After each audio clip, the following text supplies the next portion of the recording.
सर्वमंगलमांगल्ये शिवे सर्वार्थसाधिके शरण्ये त्र्यंबके गौरी नारायणी नमोस्तुते।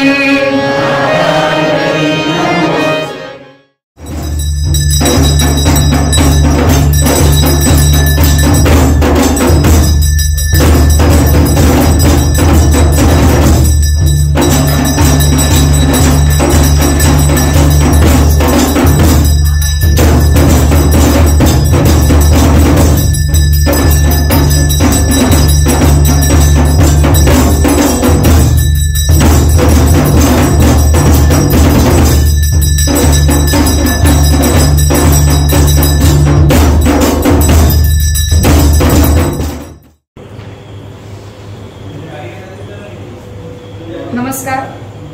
आनंदघन गोवा या यूट्यूब चॅनलच्या सर्व दर्शकांना शिवानी गजे माझा नमस्कार.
देवी देवतांच्या कथांचे महत्व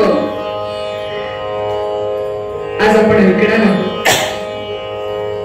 गिरीधर प्रभू या भगवान गोपाल कृष्णांच्या भक्तांनी हा सुंदर असा अभंग आपल्या समोर ठेवला आहे. ते म्हणतात, मधुर बहु कृष्ण कथा रसरे. श्रोते हो, आज कथा, गप्पा, गोष्टी, गजाली या सगळ्यांनाच आवडतात की नाही? आपण बघत असतो, दोन माणसे भेटली की गप्पाष्टक सुरूच होतं, गजाली याच्या त्याच्या सुरूच होत. पण मंडळी, फक्त गप्पा करून, फक्त गोष्टी करून कुणाचाही फायदा होतो का? नाही होत. फक्त गप्पा करून कुणाचाही फायदा होत नाही. म्हणून कार्य करणे महत्वाचे आहे. नुसत्या गप्पा नको, कृती पाहिजे, कार्य पाहिजे. वरवरच्या गप्पा काही कामाच्या नाही. जसे नुसती पावसाची गाणी गायली भरपूर म्हणून त्या गाणाऱ्याची तहान भागू शकेल? गाणी गायल्याने तहान भागू शकेल का? नाही भागू शकणार. त्याकरता पाणीच पिलं पाहिजे. खूप भूक लागलेल्याच्या समोर, एखाद्याला प्रचंड भूक लागली आणि त्याच्या समोर नुसते विविध फळांचे म्हणा, पदार्थांचे फोटो छापलेले नुसते मेनू कार्ड आणून ठेवा, त्याची भूक शमेल का? नाही. काहीतरी त्याच्या पुढ्यात अन्न ठेवणार, त्यावेळीच त्याची भूक शमली जाणार, तो तृप्त होणार. त्याचप्रमाणे मंडळी, फक्त गप्पा करून, फक्त गोष्टी करून, गजाली करून कुणाचाही फायदा होणार नाही. या उलट आपला वेळ फुकट जातो, महत्वाची कामे अडकून पडतात. म्हणून कार्य करणे महत्वाचे आहे, फक्त गप्पांना महत्व नाही. संतांनी म्हटलंय, बोले तैसा चाले त्याची वंदावी पावले. जो बोलतो तसा करून दाखवतो तो खरा पुरुष होय, तो खरा मनुष्य होय, तो खरा धन्य होय. पण याही बरोबर देवाच्या कथा, संतांच्या कथा, भक्तांच्या कथा या मात्र आपण नेहमी ऐकल्या पाहिजेत. कारण या कथेमध्ये देवाच्या भक्तीचा, त्याच्या सामर्थ्याचा, त्याची ताकद, त्याचं अस्तित्व या कथांमध्ये भरलेलं आहे परिपूर्णतेने. म्हणूनच पद्यकार आपल्याला उपदेश करताना म्हणतायत की मधुर बहु कृष्ण कथा रसरे. म्हणून या देवाच्या कथा, संतांच्या कथा, भक्तांच्या कथा आपण नेहमी ऐकाव्या. पण आज कथा सोडून, चांगलं ते सोडून वाईट ते आम्ही सगळं ऐकत असतो. पण असं न करता कुठे सत्संग असेल, एखादं कीर्तन असेल, प्रवचन असेल तर अशा ठिकाणी आवर्जून चला. त्या कथेचा, त्या कीर्तनाचा, सत्संगाचा आनंद घेण्याचा प्रयत्न करा. कारण तो भगवंत सुमधुर आहे आणि त्याचंच वर्णन, त्याच्याच लीला या कथेमध्ये भरलेल्या आहेत रसरूपाने. म्हणून त्याचं वर्णन ऐकताना आपलं भान हरपलं पाहिजे. घरोघरी चाललेल्या ज्या प्रपंचातल्या गोष्टी आहेत त्या इथे येऊन स्मरता कामा नये. ते घरी गेल्या, इथं आलाय, कीर्तन ऐकायला आलाय, एखादी कथा ऐकायला आलाय, मग तिथे तन मन धनाने अगदी कान तृप्त होईपर्यंत मनापासून ती ऐकली पाहिजे. हा कीर्तनाचा हेतू आहे, हा कथेचा हेतू आहे. म्हणूनच पद्यकारात आम्हाला सांगतायत की मधुर बहु कृष्ण कथा रसरे. त्या मधुर अशा देवाच्या कथांचा, कीर्तनाचा आनंद आम्ही सर्वांनी घेतला पाहिजे. कारण तो भगवंत अतिशय सुंदर आहे, मधुर आहे. सुमधुर असणाऱ्या त्या भगवंताचं वर्णन एका सुंदर अशा स्तोत्रामध्ये कवी करताना म्हणतात, अधरम मधुरम जगम मधुरम, अधरम मधुरम वदनम मधुरम, नयनम मधुरम, हसितम मधुरम.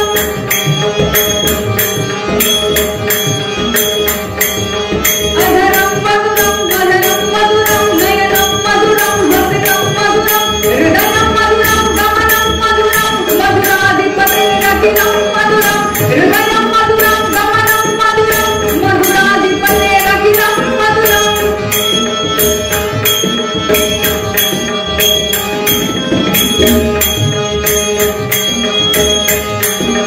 कारणं मधुरं, कारणं मधुरं, हरणं मधुरं, रमणं मधुरं, कारणं मधुरं, हरणं मधुरं, रमणं मधुरं, हरणं मधुरं.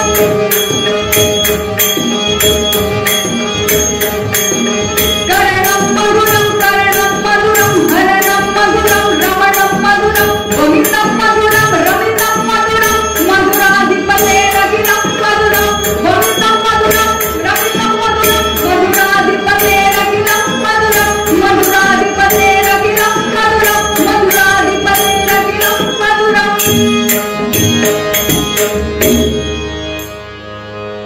श्रीमद आद्य वल्लभाचार्य रचित या मधुराष्टक स्तोत्रामधून त्यांनी सुमधुर अशा त्या भगवंताची स्तुती केली आहे. तो परमात्मा किती सुंदर आहे, किती मधुर आहे.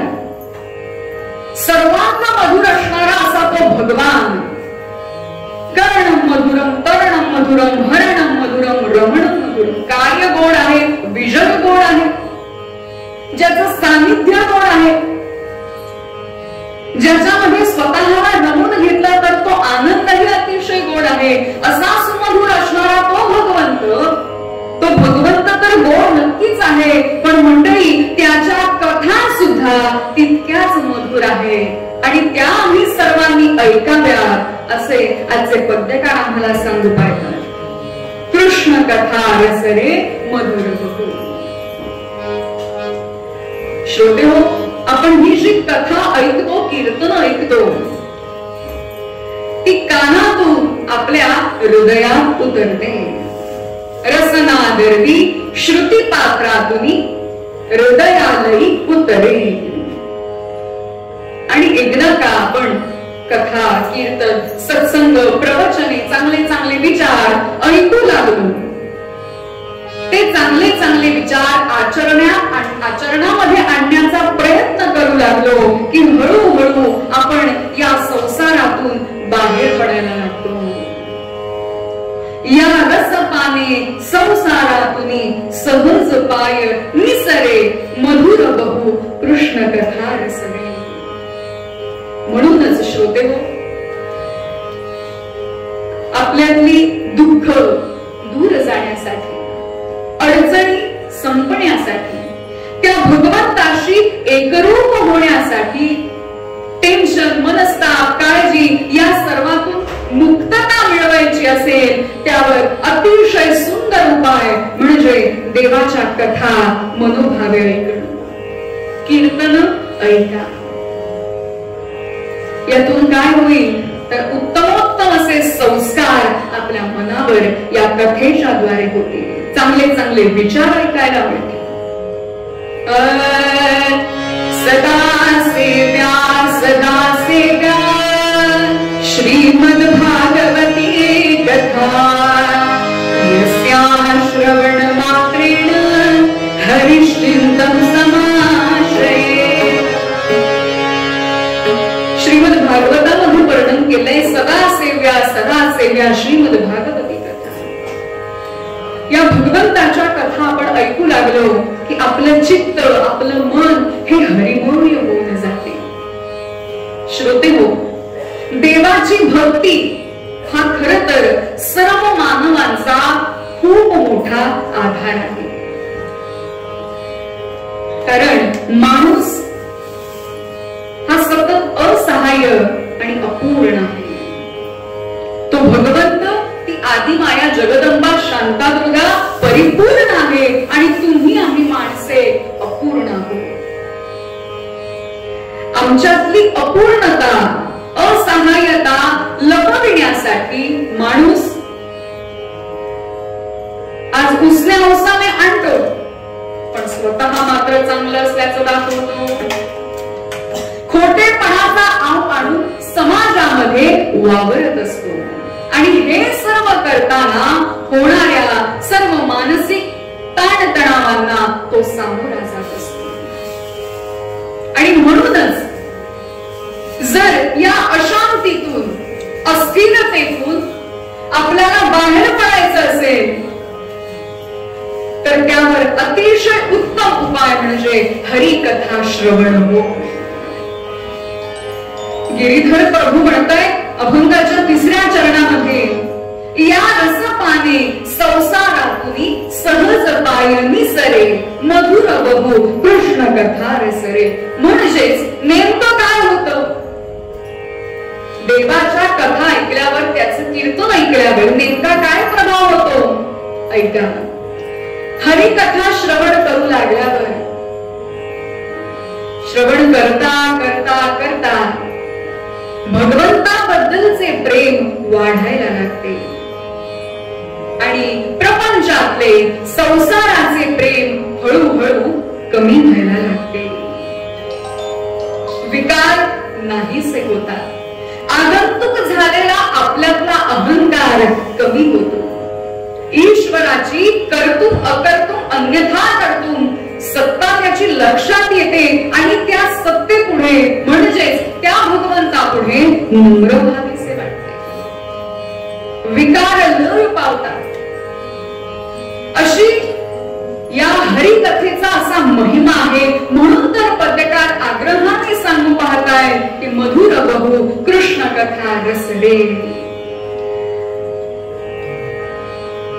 हरिकथा ऐकल्यावर असे आपल्यात बदल घडू लागतात. म्हणून ती जरूर ऐका.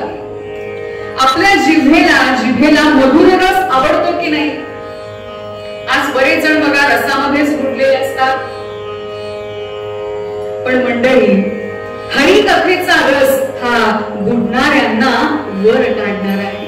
म्हणूनच आपल्या जिभेला सांगा, काय सांगा, हे जीव हे रस सारंगे, हे जीव हे रस सारंगे, सर्वदा मधुर प्रिये, नारायणाख्य पीयूषं, नारायणाख्य पीयूषं, पीबत जिह्वेनं शान्तात्मा. आपल्या या वाणीने वाचेने हरिनामामृताचा रस प्यावा, म्हणजेच आपण नेहमी मुखाने हरिनाम घ्यावे. कारण या नामामृत रसाची गोडी अवीट आहे, अलौकिक आहे.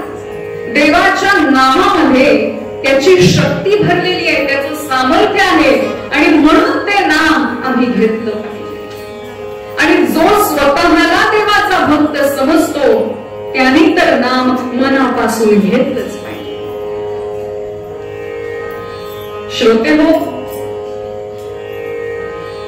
जे कृष्ण कथा रस सेवित तयासी फिके होय अमृत. या हरिकथेचा महिमा वर्णिताना एक सुंदर असा वामन पंडितांचा श्लोक आहे. जे कृष्ण कथा रस सेवित तयासी फिके होय अमृत, अमर अमृता ते सेवित तेही वांछिती हरिरसा. या हरिकथेचा महिमा किती वर्णावा. ही कथा ऐकताना तिची गोडी एवढी अवीट आहे की स्वर्गातील अमरगण सुद्धा या हरिकथेचा रस आपल्याला ऐकायला मिळावा, या हरिकथेमध्ये येऊन बसायला मिळावे, तो आनंद आपल्याला अनुभवता यावा यासाठी तिष्ठतात, तशी इच्छा करतात. अशी ही हरिकथा महान आहे, देवाची भक्ती महान आहे, त्याचं नाम महान आहे. म्हणूनच वारंवार आपल्याला पद्यकार सांगतायत, कृष्ण कथा रस रे मधुर. हरिकथा ऐकल्याने काय फायदा होतो तर ऐका, सत्य समजते, आपला धर्म कळतो, आपले कर्तव्य काय हे कळते, विशाल अशा आपल्या भारतीय संस्कृतीची ओळख पटते. कारण ही हरिकथा म्हणजे त्रिवेणी संगमच आहे. कशाचा तर देव, भक्त आणि नाम यांचा. आणि या कथेमुळेच, या कीर्तनामुळेच हे भाग्य तुम्हा आम्हाला सुद्धा लाभले आहे. कसे पहा, तुकाराम महाराज वर्णन करताना म्हणतात,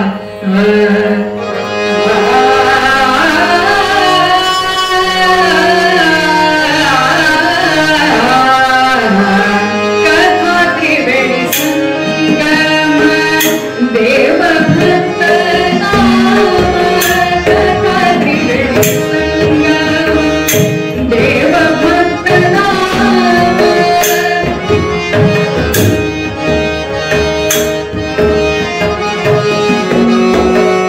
कथा त्रिवेणी संगम देव भक्त नाम, तेथेची उत्तम चरण रजा वंदिता, तेथेची उत्तम चरण रजा वंदिता. कथा त्रिवेणी संगम देव भक्त नाम.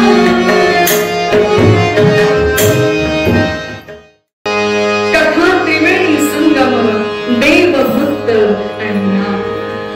ही कथा जर मनापासून ऐकली तर पद्यकार काय सांगतायत पहा, जळती दोषांचे डोंगर शुद्ध होती नारी नर.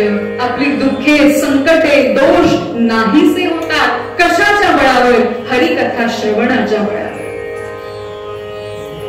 शुद्ध होती नारी नर, मन पवित्र होते, शुद्ध होते, आपण शुद्ध होतो ही हरिकथा ऐकल्यावर. असा या हरिकथेचा महिमा आहे. म्हणूनच तिला म्हटलंय त्रिवेणी संगम देव भक्त आणि नाम. म्हणून अशी ही मधुर असलेली हरिकथा आम्ही सर्वांनी ऐकली पाहिजे. यात आमचंच कल्याण आहे, आमचाच फायदा आहे, आमचंच हित आहे हे ओळखा आणि सावध होऊन जागे व्हा. हरिकथा ऐकल्याने आपल्यामध्ये सुद्धा काय बदल होतात भागवतामध्ये वर्णन केलंय. श्रवणवतां स्वकथां कृष्ण, श्रवणवतां स्वकथां कृष्ण पुण्य श्रवण कीर्तनात्. श्रोते हो, हरिकथा ऐकल्यावर, भजन केल्यावर, देवाचे नाम घेतल्यावर, कीर्तनामध्ये गजर केल्यावर आपल्याला पुण्य मिळते. आणि एकरूप होऊन जर आपण हरिकथा श्रवण करू लागलो तर ती श्रवण करता करता करता सर्व संतांचा हित करता जो भगवान आहे, भक्तांचा तारणहार असा तो भगवान, अशी ती आदिमाया ती भक्तांच्या श्रोत्यांच्या मनामध्ये प्रगट होते. आणि आपलं मन शुद्ध होत, विकार नाहीसे होतात. भगवत चरणी आपण नम्र होतो, लीन होतो. आपल्यातील अहंकार, दोष, दुर्गुण बाजूला सरायला लागतात. असा या हरिकथेचा महिमा आहे. म्हणूनच मंडळी, आज मंदिरात संस्कार वाढण्यासाठी, भक्ती वाढण्यासाठी, धर्म कळण्यासाठी, सुसंस्कृती जपण्यासाठी मंदिरातून आज कथा कीर्तने झाली पाहिजे.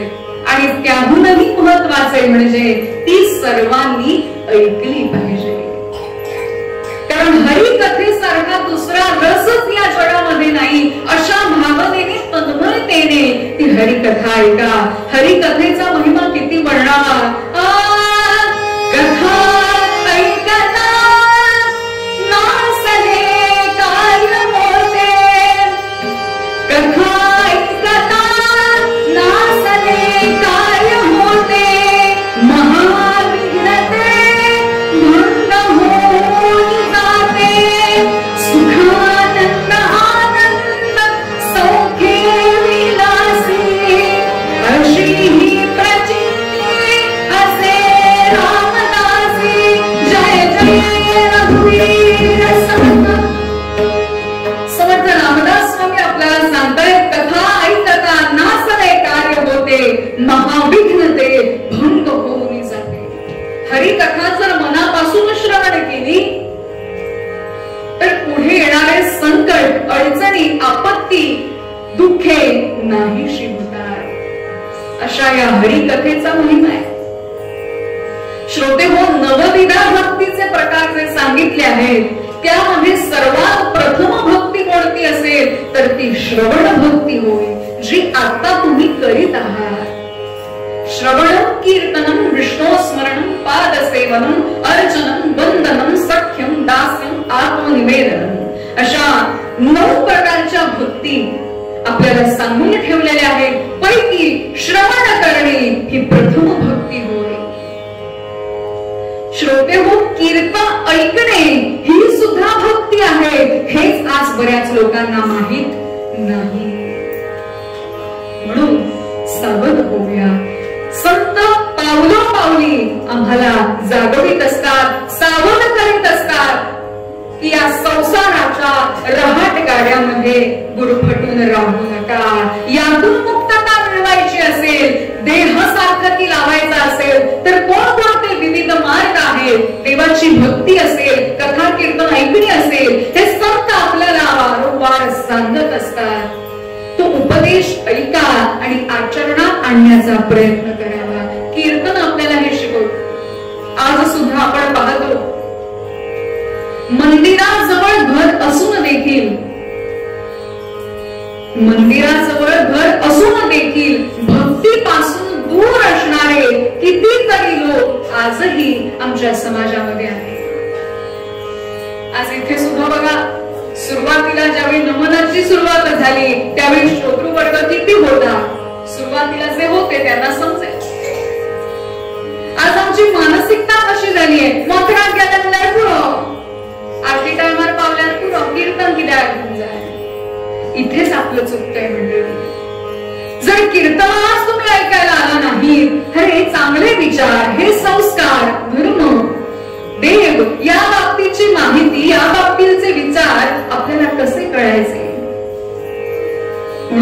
करू नका.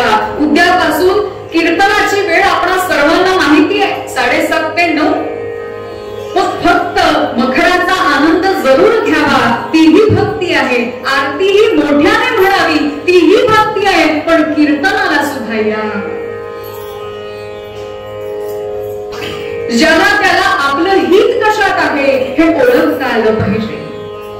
रिकाम टेकडे घरी बसून काय फायदा आहे? मोबाईलवर चॅटिंग 24 तास आपलं चालूच असतं. मनोरंजन, टाइमपास यामध्येच गुरफटून जन्म, आयुष्य, वेळ, दिवस फुकट घालवू नका. तुम्ही सर्वजण खूप भाग्यवान आहात की इथं कीर्तन ऐकायला आला.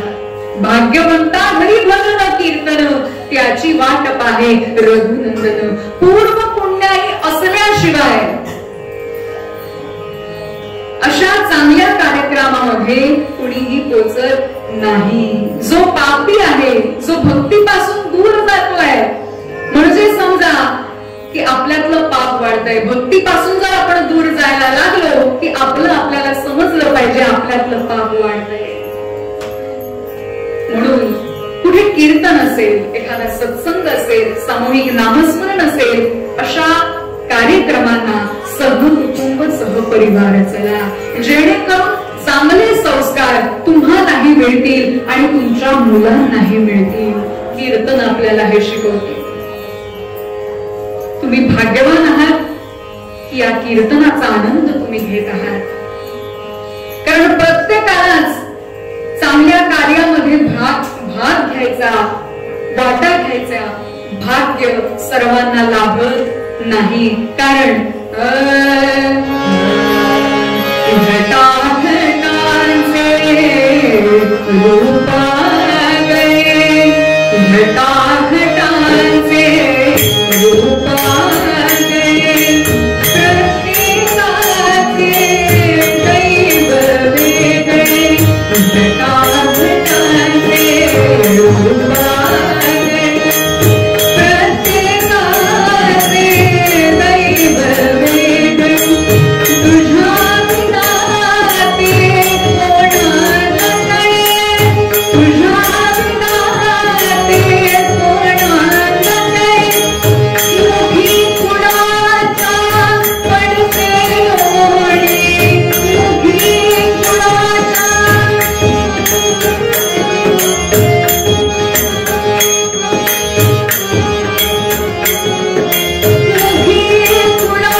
प्रत्येकाचे दैव वेगळे. हो, काहींचे दिवस पुण्यामध्ये जातील, काहींचे पापामध्ये जातील. काहींना चांगलं ऐकायला, चांगलं बोलायला, चांगल्या कार्यात सहभाग घ्यायला मिळेल, तर काहींना वाईट ऐकायला, वाईट पाहायला मिळेल. कारण प्रत्येकाचे दैव वेगळे. म्हणूनच आग्रहाने सांगते की आवड नसताना, इच्छा नसताना देखील कीर्तन ऐकायला या. कारण यामुळे तुमचे चांगलेच होणार, वाईट होणार नाही. हरिकथा सुद्धा कशी ऐकावी, तर आपले कान तिथे गुंतले पाहिजेत, मन शांत असले पाहिजे. घरातील विचार इथे येता कामा नये. ते घराबाहेर सरलो की ते तिथेच ठेवायचे. इकडे कीर्तनाला बसल्यावर शांत चित्ताने कीर्तन ऐकावे, कथा ऐकावी.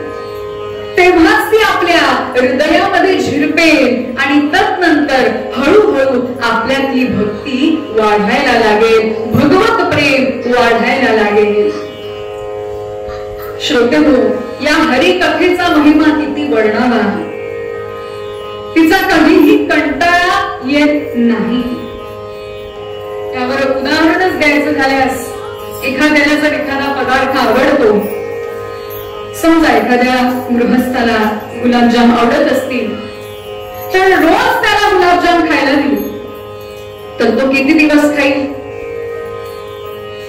1 दिवस, 15 दिवस, महिनाभर, फार फार तर 2 महिने सलग रोज गुलाबजाम.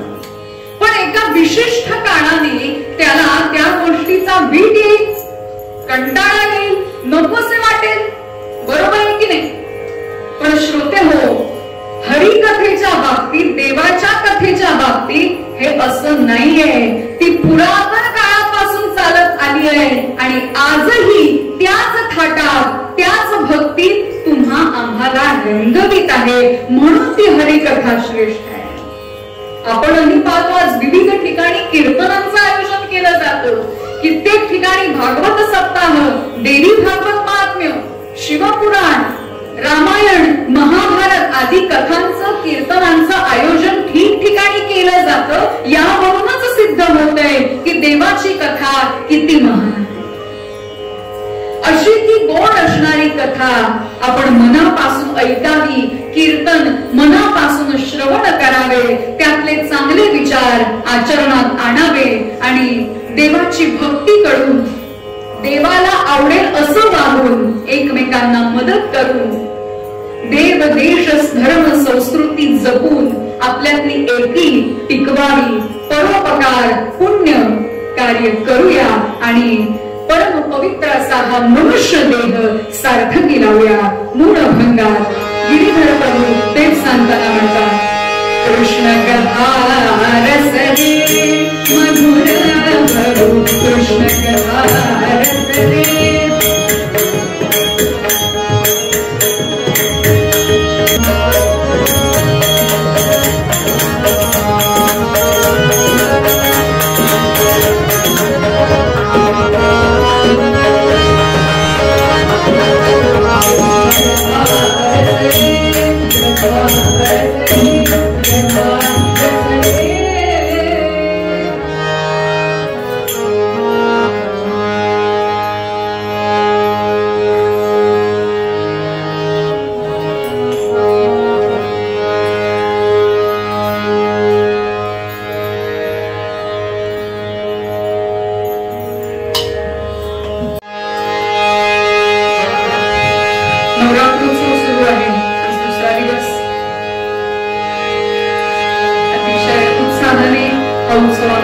साजरा करीत आहोत. त्या आई शांतादुर्गेचा उत्सव, तिचं नाव एक माळ जप सर्वांनी करूया. भजन आणि नंतर आख्यान ऐकायचं. श्लोक शिकवते म्हणा, सर्व मंगल मांगल्ये शिवे सर्वार्थ साधिके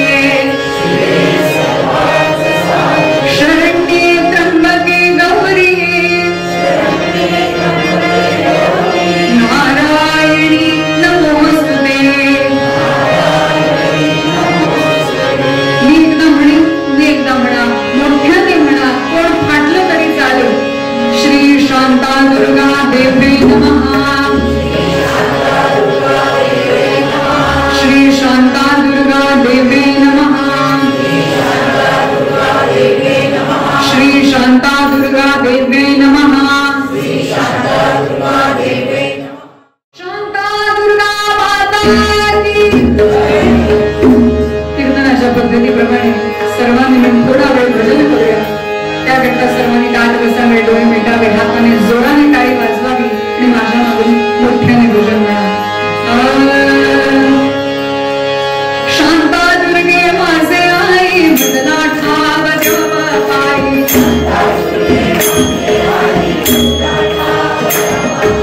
शांता दुर्गे माझे आई बदला ठाव देवा पायी.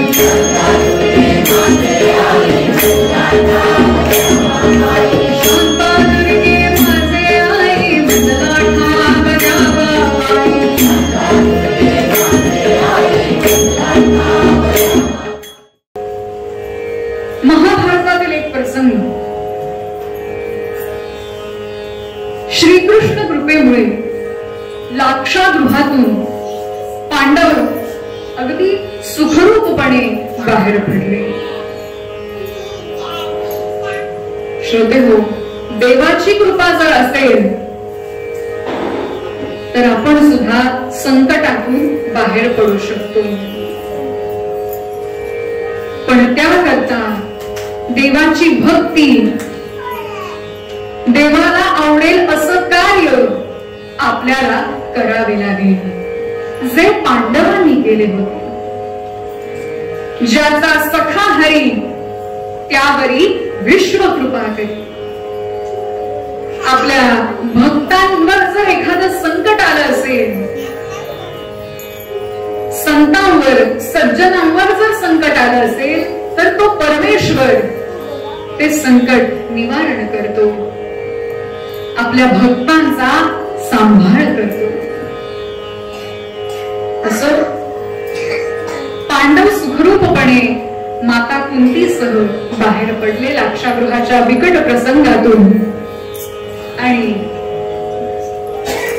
आता पुढे जाण्यासाठी तपस्व्यांचा वेश या सर्वांनी धारण केला, वल्कल नेसली आणि पुढे जायला निघाला. तो जाता जाता जाता वाटेतच त्यांना वेदव्यासांचे दर्शन झाले. पांडवांनी वंदन केले, क्षेमकुशल झाले, चौकशी केली.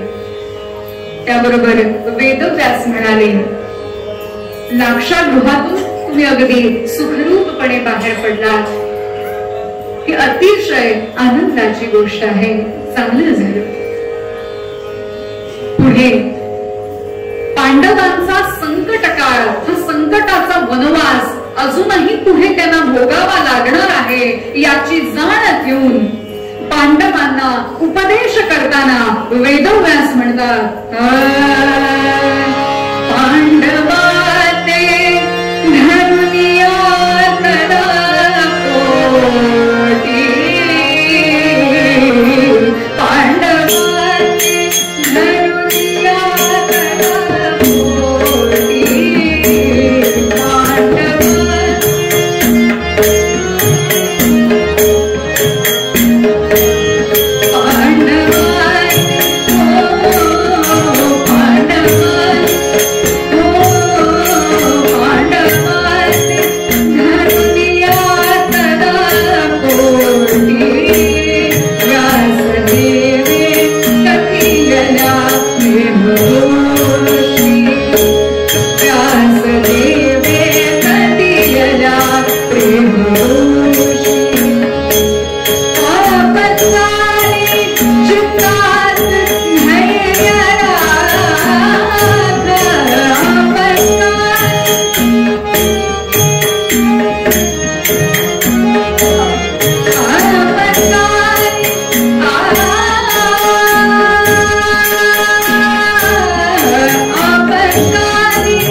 पांडवांनो, हा आपत्काळ आहे, ही एक दिव्य कसोटी आहे, ही परीक्षा आहे तुमची असं समजा. त्यामुळे घाबरू नका, धैर्य सोडू नका, भगवंताची भक्ती उपासना चालूच ठेवा, न्याय नीती सदाचार सोडू नका.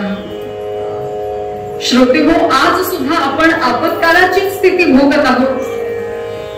दुःखे संपतच नाही, अडचणी वाढत आहे, निसर्गाचा कोप होत आहे, पाऊस कधीही पडतो वर्षभर, गरमी प्रचंड वाढत चालली आहे. याशिवाय वादविवाद, भांडण, रोगराई पसरणे, हेवे दावे करणे, भेदभाव, हे सर्व काही दिने दिने वाढतच चाललंय. आजचा माणुसकीच विसरलेला आपल्याला दिसून येतोय.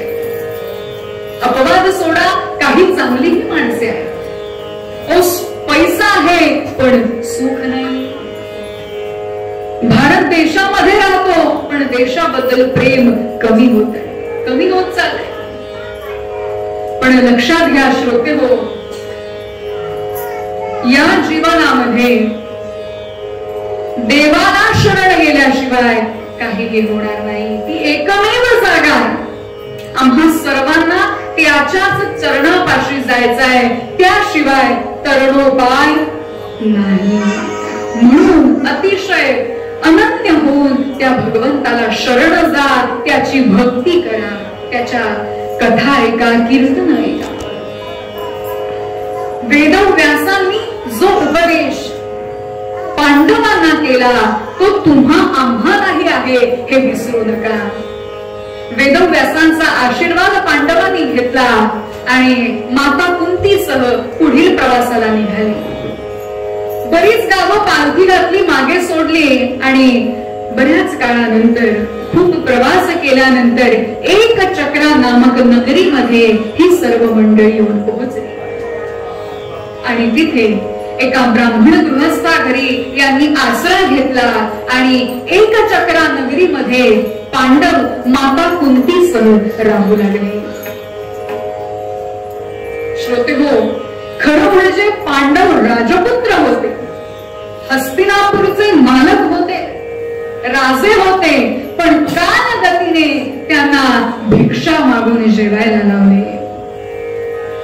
म्हणजेच काय, या कालगतीच्या चक्रातून कुणीही सुटत नाही. भले भले पांडव भले होते, अनेक विद्वान, अनेक भले भले यांची ही स्थिती हीच होती. म्हणून मी म्हणू नका, मी मोठा नाही, तो देव मोठा आहे, आई शांतादुर्गा मोठी आहे. मी म्हणून अहंकाराने जर आपण वागू लागलो तर आपला घात होणार हे निश्चित आहे. जे भोग आहेत ते भोगूनच संपवायचे आहेत. ते पांडवांना सुद्धा चुकले नाही, पण पांडवांची कृष्ण भक्ती सुद्धा अढळ होती, हेही तितकंच महत्वाचं आहे. म्हणून तो आदर्श आपणही घेऊया. लाखो संकट येतील, विघ्ने येतील, दुःखे येतील, पण आपल्यातली भक्ती कमी होता कामा नये. कारण या भक्तीच्या बळावर विघ्ने, संकटे सुद्धा दूर होऊ शकतात. एवढी या भक्तीमध्ये ताकद आहे, त्या भगवंत नामामध्ये ताकद आहे, त्याच्या कथेमध्ये ताकद भरली आहे. कीर्तनातून आपल्याला हेच शिकायचं आहे. असो, पांडव नगरामध्ये भिक्षा मागायचे आणि ती जमलेली सर्व भिक्षा कुंती मातेकडे आणून द्यायचे. श्रोते हो, पूर्वीच्या काळी आपल्या भारत देशातील सुद्धा अनेक विद्वान, गायक, कलाकार, पंडित, नेते हे सुद्धा भिक्षा मागूनच, माधुकरी मागूनच त्यांनी शिक्षण घेतलंय त्या काळी. व पुढे ते विद्वान झाले, त्यांनी पांडित्य मिळवलं, पण शिक्षण मात्र माधुकरी मागून घेतलं होतं. श्रोते हो, माधुकरी म्हणजे भीक नव्हे, ती भिक्षा आहे. भिक्षा घेणाऱ्याला आणि देणाऱ्यालाही पुण्य लाभते. म्हणून आपणही सुद्धा दानधर्म केला पाहिजे. जो दुसऱ्यांना देऊन खातो तोच खरा माणूस होतो, त्यालाच माणूस म्हणावे. ती सर्व जमलेली भिक्षा जी काही असेल ते सर्वजण पांडव आणून कुंतीकडे द्यायचे आणि कुंती माता सर्वांना ती वाटून द्यायची. भीमाला थोडे जास्त. पण एखाद्या वेळी असाही प्रसंग यायचा की भिक्षाच मिळायची, उपाशीच राहावे लागायचे. पण श्रोते हो, अशाही परिस्थितीत ती सर्वजण अतिशय आनंदात आणि सुखी राहत होती. कारण या पांडवांमध्ये मातृप्रेम आणि बंधुप्रेम फार महान होते, विलक्षण होते. आईच्या शब्दाला तिथे आदर होता, किंमत होती. नाहीतर आज अपवाद वगळल्यास असे आपल्याला कमी बघायला मिळते. आज आम्ही आई वडिलांना विचारतो का, आई तू जेवली आहेस का, तुला काही मदत करायला पाहिजे का, बाबा मी तुम्हाला मदत करू का. उलट आपणच मुलं आई वडिलांकडे हट्ट करतात, मला हे दे, ते आत्ता पाहिजे, लगेच दे. श्रोते हो, मुलगा असो किंवा मुलगी, आई वडिलांना मदत केलीच पाहिजे. संत तुकाराम महाराज सांगतात, कुळी कन्या पुत्र होतीचे सात्विक, तयाचा हरिख वाटे देवा. ज्या कुळामध्ये चांगली मुले जन्माला येतात, चांगल्या वृत्तीची, सात्विक वृत्तीची, त्या कुळाविषयी आनंद भगवंताला सुद्धा होतो. अशी सुसंस्कारित आणि चांगली मुले आपलीही असावीत असं आपल्याला वाटतं की नाही? मग त्याकरता मुलांना नवे नवे सर्वांनाच संस्कार कुठे मिळतील असं उत्तम माध्यम म्हणजे कीर्तन होय. म्हणून कीर्तन ऐका, चांगले चांगले विचार ऐका, चांगली चांगली प्रवचने ऐका, थोडा मोठ्यांचं मार्गदर्शन ऐका, गुरुजनांचा सल्ला घ्या, आई वडील जे सांगतात ते ऐका. ते आपल्या हिताचंच सांगत असतात. कुंती मातेच्या शब्दाला या पांडवामध्ये फार मोल होते, ते तिच्या आज्ञेमध्ये होते. आणि अशा प्रकारे माधुकरी मागून एकचक्रा नगरीमध्ये यांचं वास्तव्य बरेच दिवस होतं. आणि अशाही परिस्थितीमध्ये अतिशय आनंदामध्ये ती सर्वजण राहत होती. याही परिस्थितीमध्ये त्यांनी आपली नित्याची उपासना, भक्ती, साधना सोडली नाही. दुःखे कोणाला चुकली आहेत? देवांनी सुद्धा दुःखे सोसली, तिथे तुमचे आमचे काय? मुळात सुख हे कमी आहे आणि दुःख जास्ती आहे. सुख पाहता जवा, सुख पाहता जवा, सुख पाहता, सुख पाहता, सुख पाहता,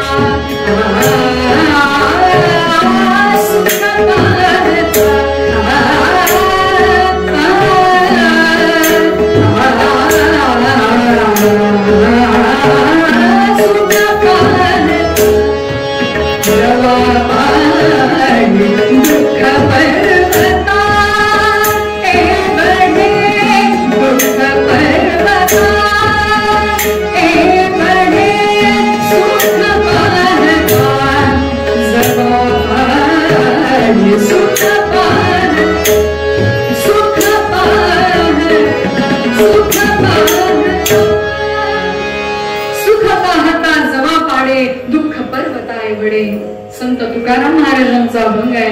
श्रोते हो, सुख हे कमीच आहे आणि दुःख हे भरपूर आहे. प्रसिद्ध गाणं आहे, आपल्या सर्वांना माहितीच असेल.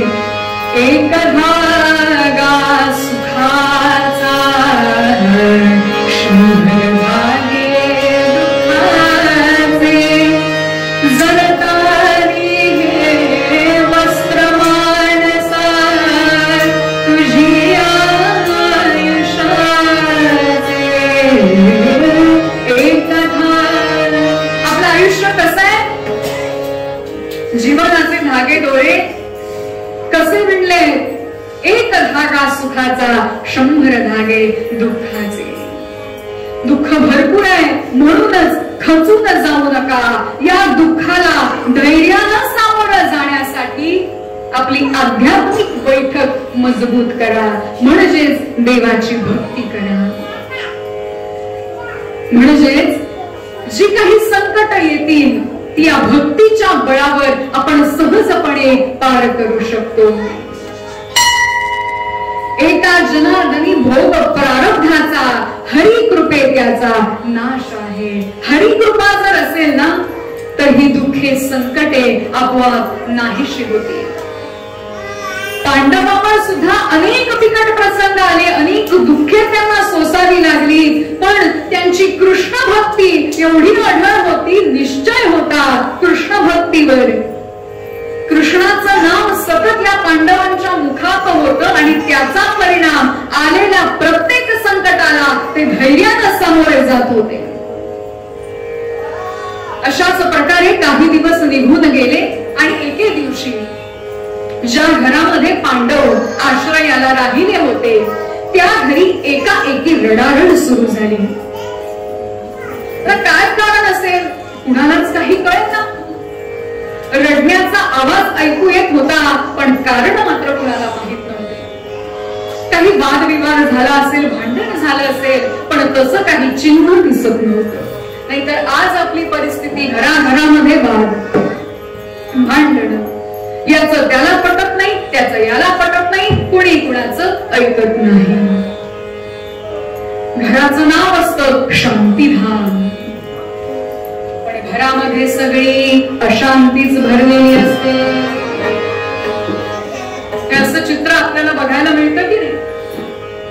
हे कुठेतरी बदललं पाहिजे. म्हणून या भक्ती सागरात उडी टाका, कथा कीर्तन ऐका, जेणेकरून हे विचार तुम्हाला ऐकायला मिळतील. सुख कुठे आहे, मनशांती आपल्याला कुठे मिळेल, तर त्या भगवंताच्या भक्तीमध्ये मिळेल. कीर्तन आपल्याला हे शिकवते. असो काय पण कारण झालं असावं असा विचार सर्वांच्या मनामध्ये सुरू आहे. कारण घरामध्ये रडारड नुसती ऐकू येत होती. काही घरा वाद झाला असेल, भांडण झालं असेल का असा विचार सर्वांच्या मनामध्ये येत होता. आणि कुंती माता म्हणाली, घरामध्ये रडारड ऐकू येते म्हणजे आपल्या मालकावर एखादं संकट आलं असेल. जर संकट असेल, असं काही असेल, तर आपण त्यांना मदत केली पाहिजे. कारण आम्हाला इथे राहायला आश्रय देऊन त्यांनी आमच्यावर खूप मोठे उपकार केले आहेत. म्हणूनच उपकार कर्त्यावर परोपकार करणे हा मानवी धर्म होय, आणि उपकार कर्त्यावर अपकार करणे हा राक्षसी धर्म होय. त्यांचे आमच्यावर खूप मोठे उपकार आहेत, त्यामुळे आता आम्ही त्यांना मदत केली पाहिजे. अशा प्रकारे कुंती माता आपल्या मुलांना समजाविते आहे. आणि तिचं हे बोलणं ऐकलं आणि भीम म्हणाला, आई आपल्या मालकाला काय दुःख आहे, कसलं संकट आलंय, याची तू चौकशी कर, आम्ही त्यांना मदत करूया. भीमाचं आश्वासन मिळाल्यावर कुंतीलाही अतिशय आनंद झाला. आणि ती त्या घरी काय चौकशी आहे, काय संकट आहे हे शोधण्याकरता पुढे सरसावली, चौकशी केली. आणि एकंदरीतच तिला समजले की हे संकट केवळ त्या कुटुंबावर आलेलं नाहीये, मग तर हे संकट संपूर्ण गावावर, संपूर्ण नगरीवर आलेलं हे संकट होतं, ज्यामुळे ते कुटुंब रडत होतं, दुःखी होतं. काय होतं आपले संकट ऐका. बकासुराने क्रूरपणाने,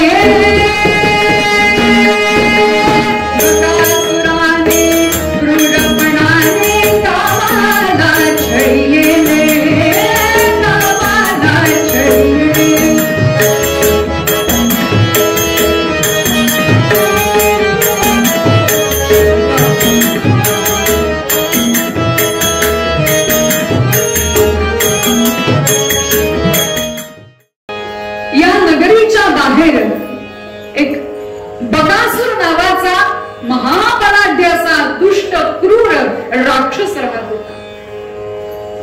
त्याने या संपूर्ण नगरवासियांना छळले होते, त्रास दिला होता.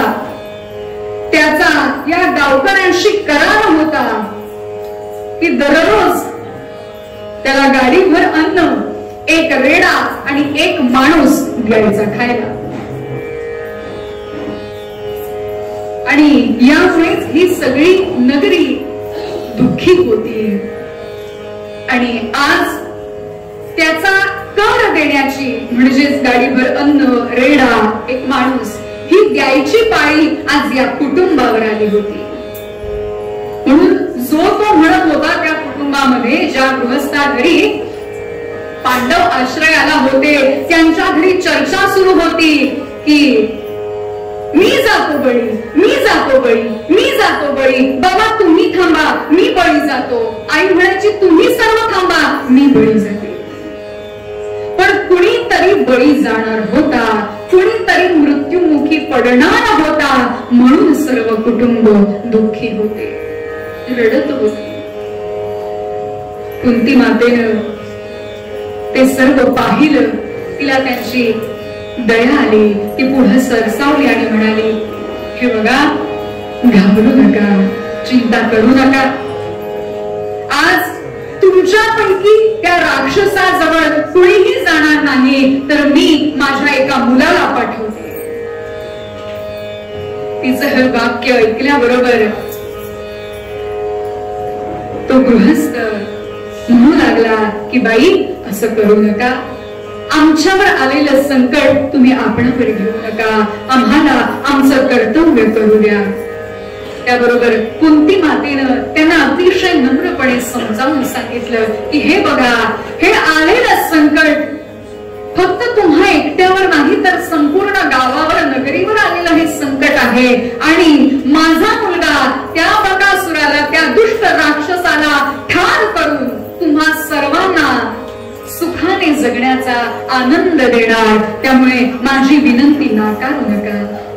खूप आग्रह केला आणि त्याबरोबर ते कुटुंब तयार झालं आणि ठरल्याप्रमाणे सर्वांमध्ये पांडवांमध्ये ठरलं की भीमानं बरोबर गाडी बरोबर जावं.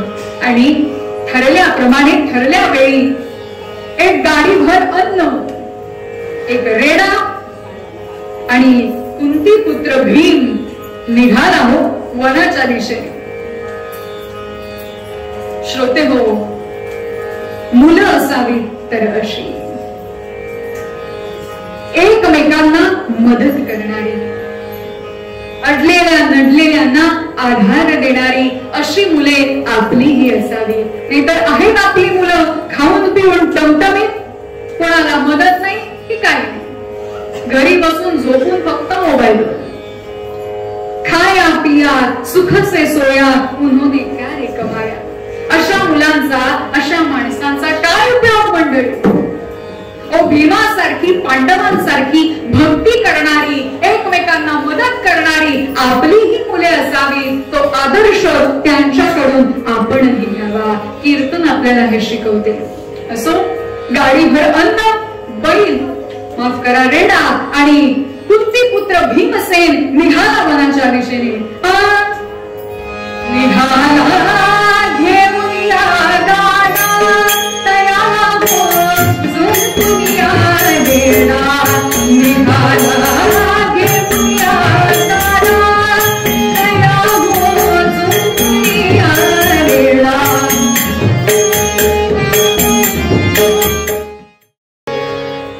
गाडीवर अन्न, त्या गाडीला रेडा झुंपलेला आणि भीम येऊन वनात पोहोचले. ज्या नित्याच्या जागी हे सर्व इतर मंडळी येऊन खेपायचे, थांबायचे, त्या जागी भीम आला आणि येऊन पाहतो तो बकासूर काही तिथे आजूबाजूला दिसेना. त्यानं भीमानं बकासुराला बऱ्याच हाका मारल्या, खूप वेळ वाट बघितली, पण बकासूर काही येण्याचं चिन्ह दिसेना. त्याबरोबर या भीमानं काय करावं, गाडीला जो रेडा जुंपला होता त्याला सोडून दिलं, तो चरायला लागला. आणि जे गाडीभर अन्न घेऊन आला होता ते गाडीभर अन्न भीम स्वतः खायला लागला. स्वतः जेवण सुरू केलं. काही वेळ निघून गेला, भीम इकडे जेवण जेवतोय, अन्न खातोय आणि बऱ्याच वेळानं मोठमोठ्याने ओरडत आरोळ्या ठोकीत हा बकासूर येऊन पोहोचला. समोर पाहतो तो चित्र भलतेच, प्रकार वेगळाच. यापूर्वी जेव्हा बकासूर यायचा त्यावेळी समोर तो एखादा ज्याची पाळी असेल तो गृहस्थ थरथरत भीत भीत उभा असलेला त्याला दिसायचा. पण आज काही प्रकार वेगळाच. हा आहे माणूस कोण? अन्न मला द्यायला आणलंय आणि स्वतःच खात बसलाय. याची एवढी हिंमत. बकासुराला अतिशय राग आला. तो भीमा जवळ आला आणि त्याला विचारला, अरे माझ्यासाठी अन्न घेऊन आलायस, जेवण घेऊन आलायस आणि स्वतःच खातोयस, कोण आहेस कोण तू, एवढी तुझी हिंमत? बकासूर मोठमोठ्यानं बोलतोय भीमाशी, पण भीमाचं तिकडे अजिबात लक्ष नाही. भीम मस्त पैकी जेवणावर ताव मारित होता. आता भीम काही आपल्याला प्रत्युत्तर देत नाही, त्याबरोबर हा बकासूर अजूनही चौताळला. त्याची तळपायाची आग मस्तकाला भिनली आणि या बकासुराने भीमावर मुष्टी प्रहार करायला सुरुवात केली, म्हणजेच मुठी मारू लागला. जोराजोरानं मुठी मारतोय तरीही भीमावर त्याचा काहीही परिणाम झाला नाही. भीम जेवण जेवतोय, बकासूर मुठी घालतोय, असंच दृश्य बराच. शेवटी भीमाने आणलेलं गाडीभर अन्न पूर्ण सेवन केलं, मस्तपैकी ढेकर दिली आणि आता बकासुराकडे नजर वळवली आणि म्हणाला, अन्नाचा समाचार घेतला, आता तुला बघतो. असं म्हणून भीमसेन ताड करून उठला आणि एक खणकर त्या बकासुराच्या कमरेत अशी लाथ घातली की बकासूर आडवा पडला. श्रोते हो, बकासूर सुद्धा महान पराक्रमी खाडकन उठून उभा राहिला आणि आपल्या पूर्ण ताकदीनिशी भीमाशी युद्ध करू लागला. मल्लयुद्ध दोघांचाही सुरू झालं. विचार करा, रोज गाडीवर अन्न, एक माणूस, एक रेडा, अशा प्रकारे ज्याचा आहार होता, त्या बकासुराची ताकद किती मोठी असेल. आणि शेरास सव्वा शेर भगवंत निर्माण करतो म्हणतात ना, ते असं भीम सुद्धा अतिशय ताकदवान, बलवान असा बलदंड शरीराचा भीम आणि त्याच्याही पेक्षा ताकदवान असा तो बकासूर, दोघांचं घनघोर युद्ध सुरू आहे. भीम म्हणाला, आजपर्यंत या गावातील नगरवासियांना छळलेस, त्यांना त्रास दिलास, त्यांचं जगणं मुश्किल करून टाकलंस. आज मी तुझा वध करणार आणि त्या सर्वांना सुखी करणार. आजपर्यंत तू अनेक माणसं खाल्लीस, अनेकांचे वध केलेस, पण आज काही मी तुला सोडणार नाही. निष्ठुरा राक्षसा, निष्ठुरा राक्षसा, निष्ठुरा राक्षसा, मुक्ती आता शीघ्र सरता, मुक्ती आता शीघ्र सरता. अशा प्रकारे भीम त्याला सांगतोय की आज तुला सोडत नाही. अवनी ही घाबरी पापमाया मंडळी अशा दुष्ट लोकांच्या वागण्यामुळे, राक्षसी वृत्तीमुळे, नवे नवे दुष्टपणा वाढल्यामुळे, पापकर्मे वाढल्यामुळे अवनी माता म्हणजेच पृथ्वी माता सुद्धा त्रासली जाते. म्हणून अधर्मानं वागू नका, सत्यनीती सदाचार स्वीकारा, नम्रतेनं वागा. भीमानं या बकासुराचे दोन्ही पाय पकडले आणि गरगर करून त्याला आकाशामध्ये एवढा फिरवला, एवढा वेळ, आणि समोर असलेल्या शिळेवर ताड करून आपटला. त्याबरोबर प्रचंड शरीर असलेला हा बकासूर गतप्राण झाला. मोठा आवाज झाला. त्या आवाजाने सर्व गावकरी इथे येऊन पोहोचले. पाहतो तर बकासूर मृत्युमुखी पडलेला पाहून त्या सर्वांना अतिशय आनंद झाला. त्या सर्वांनी पांडवांचा जय जयकार केला, भीमाचा जय जयकार केला. भीमाची सर्व नगरीमध्ये मिरवणूक काढली, कुंती मातेचे आभार मानले. श्रोते हो, हाच आदर्श आज आपणही घ्यायचा आहे. म्हणूनच एकमेकांना मदत करा, चांगलं कार्य करा, सत्यनीतीने वागा. एकमेका साह्य करू, अवघे धरू सुपंथ. श्रोते हो, आज धर्माबद्दल आपली काय परिस्थिती आपल्या धर्मावर ओढवते आहे हे आपणा सर्वांना माहितीच आहे. काणकोणमध्ये झालेला प्रसंग असेल किंवा अन्य इतरही पण प्रसंग आज आपला धर्म संकटात आहे, म्हणून अशा वेळी आपल्यातली एकी टिकून राहिली पाहिजे. आज बाकी धर्मपंथीय ताबडतोब एक होतात, पण आम्ही हिंदू मात्र कुठेतरी कमी पडतोय. याची जाण ठेवा. हे बदललं पाहिजे. आपल्यातली एकी टिकवा. वाड्यावर एकी असली पाहिजे. भांडण वादविवाद यामध्ये अडकू नका. हे भांडण वादविवाद करून काहीही फायदा होणार नाहीये, उलट आपलंच नुकसान होणार. म्हणून सत्य जाणा, आपल्यातली एकी टिकवा. घरातली एकी, कुटुंबातली ते एकी, गावावर वाड्यावर सर्वांमधली एकता टिकवा. परोपकार करा, भक्ती करा, कथा कीर्तने सत्संग ऐका, देवाचं नामस्मरण करा. हाच आदर्श या कीर्तनामधून कथेमधून आपल्याला घ्यायचा आहे. तो आपण घेऊया. मनोभावे देवाची भक्ती करून त्याच्या कथा ऐकून हा देह सार्थकी लावूया. मूळ भंगार पद्यकार तेच सांगार. श्रोते हो, मला इथे कीर्तन करण्याची संधी दिल्याबद्दल देवस्थानचे अध्यक्ष श्री व्यंकटेश कुकळकर त्यांची मी अत्यंत आभारी आहे. बाकी इतर सर्व पदाधिकारी त्यांचीही मी आभारी आहे. तुम्ही सर्व ग्रामस्थ, श्रोतृगण, भक्तगण माझी कीर्तन सेवा अतिशय शांत चित्ताने ऐकली, त्याबद्दल तुम्हा सर्व श्रोत्यांचे आभार वंदन करते. अतिशय सुंदर अशी साथ या कीर्तनाकरता मला लाभली. साथी करता हार्मोनियमची साथ श्री पांडुरंग शिरोडकर आणि त्याचबरोबर तबल्यावर श्री अजित चारी. अतिशय सुंदर अशी साथ केल्याबद्दल साथीदारांचे आभार. सर्वांना प्रेमपूर्वक नमस्कार. श्री व्यंकटेश काका यांचं विशेष कौतुक.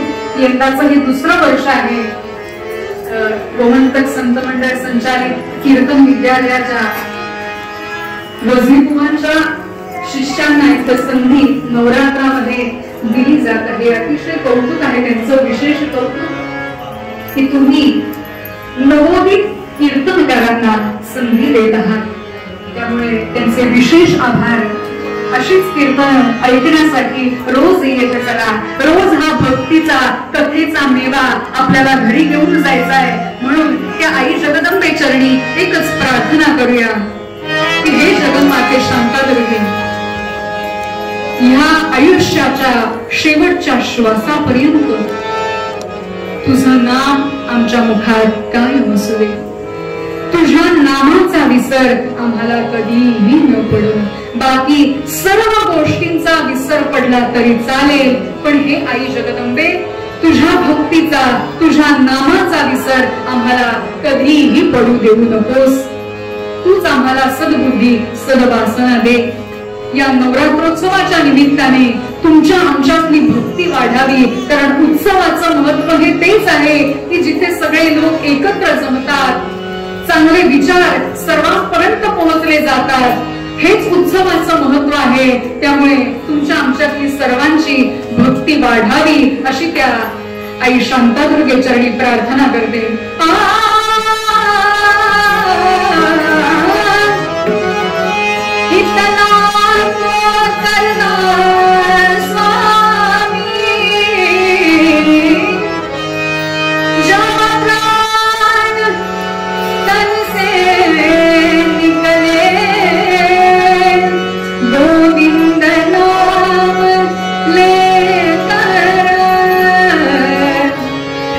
प्राण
श्री शांतादुर्गा देवस्थान कुंकळे आणि आनंदघन गोवा यूट्यूब चॅनल हांचे तर्फे हांव तुमकां सगळ्यांक नवरात्रोत्सवाच्यो शुभेच्छा दिता।